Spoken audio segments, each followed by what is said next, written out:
What is going on, you guys? This is Nacho with a brand new video. In today's video, I'm be doing my first maintenance on my 2025 Yamaha R9. In order to get started, we are going to need a couple of things. These two things up here are completely optional, but I highly recommend it to make this process a lot easier. Get yourself a pair of gloves so your hands don't get too messy.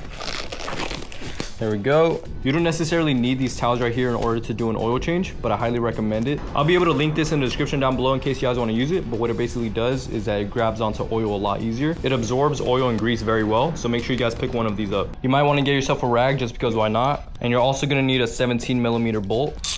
You're also going to need one of these hexagon things. The reason why you're going to need one of these is so that you can actually reach your oil filter, and I'll be demonstrating exactly how to do that. You're also going to need some oil. This is the oil that I recommend that I'm going to be using, and this actually just came in the mail about 10 minutes ago, so I'm about to unbox it. But inside of this are my oil filters. You're only going to need to use one of these filters for the oil change, but the reason why I bought them in bulk is because one is cheaper, and secondly, me and my two other friends got R9s, so that's a total of 3 R9s, and we're all going to be feeding off this until they run out, and then we'll buy another bulk order. So let's go ahead and get one of these out. All right, I'm placed off to the side. You're also going to need one of these handy tools in order to get rid of the old air filter, so make sure you pick one of these up, or you can use one of these, but I personally recommend just using this one. It's a lot easier to snap on. Last couple of things you need: you're going to need a funnel along with the oil pan, and the most important step that you guys can't miss, you're going to need a pink trash can with the smiley face in it so everything goes smooth. I'm actually going to grab one more thing that I forgot. You are going to need one of these. Another thing I do want to mention, I want to give a big shout out to MotoLoot for sending out these red socks. They actually sent out a total of 4 of these to me. As you guys can see, this is the one I'm currently rocking. I just want to say they are super high quality, so if you plan on getting any red socks, make sure you check them out. All right, so everything I mentioned is pretty much all you need for the oil change, but we'll take a quick look into the owner's manual just to show you guys the oil change requirement. I don't know if you guys could read that too well, but it says engine oil filter to replace, and as you guys can see, they're both checked. Make sure you guys do this within the initial 600 miles or 1 month of ownership with the bike. I'm pretty sure this shows you exactly how to do it, but I'm pretty much just gonna go with the flow. During the recording of this video, there's actually no tutorial showing you how to do an oil change on an R9, but since this bike has the exact same engine as an MT-09, I could pretty much go off of that. You just have to do one additional step in order to get to that oil filter, and it's pretty much taking the bottom part off of the bike, and that's obtainable by taking off these 6 bolts, and I'll show you where they're at. So if you take a look under the bike, you're gonna see 1, 2, 3 bolts. It's gonna be the exact same on the other side, so I'm gonna go ahead and take these 3 off right now. All right, guys, so I removed all 6 bolts. Next thing that's left is pretty much just pulling it off. Never done this before, but okay, there we go. I don't think it takes too much pressure. Yeah. All right, so that didn't take any pressure at all. It basically just comes out just like that. All right, next you're gonna grab that 17mm socket, and you're gonna remove that drain bolt right there. Now it's pretty much just gonna drain. There we go.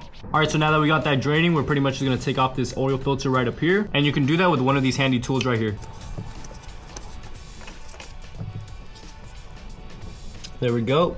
All right, so while all this is draining, I think we're in a good position to talk about why we gotta do an oil change at 600 miles. The reason why you wanna do an oil change on a new bike so early on is because these engine parts are just starting to wear in. They're basically rubbing together and settling for the very first time, and that process could basically cause tiny metal shavings that end up floating around in your oil. It's totally normal for that to happen, but you don't want that stuff in there for too long. Leaving it in there for so long could slow down performance as well as wear out your parts faster. So if you wanna take care of your bike long term, make sure you do this within 600 to 800 miles. But anyways, I think it's pretty much done draining now. We're gonna put in the new oil filter, the new washer, and put everything back together. We're gonna go ahead and open up this oil real quick. God damn! What the fuck? All right, this is my first time using this oil. I hear it's really good, but I've never seen something open like this. Let's just go ahead and open it up.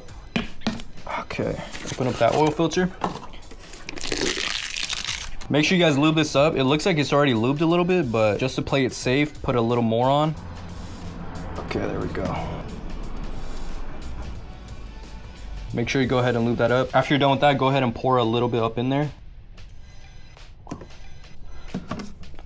There you go. So I'm gonna go ahead and put that back in now. Give me 1 second. All right, so we got it in there hand tight. Next thing we're gonna do is put this oil drain plug back in. All right, y'all, so I went ahead and put the drain plug back in. Last step is pretty much just filling it up with your desired oil. So I'm gonna go ahead and do that now. You just have to remove this cap right here.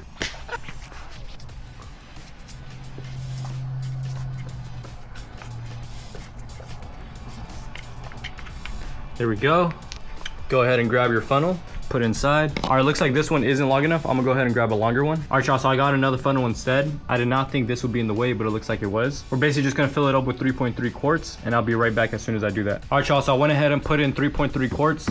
I put the cap back on. I'm gonna go ahead and start it up for a little bit, check for any leaks. As soon as I verify there's no leaks in the system, I'm gonna go ahead and put in that panel back. But other than that, I do want to mention in my next video, I am gonna be installing these integrated taillights from JL Designs. I'm gonna go ahead and install this tonight, as well as get rid of that rear fender. So make sure you guys stay on the lookout for that. But yeah, other than that, I hope you guys enjoyed today's video. I'm gonna go ahead and finish the rest of the process here. Make sure you guys like and subscribe for more R9 content, and I'll catch you guys on the next one. Peace.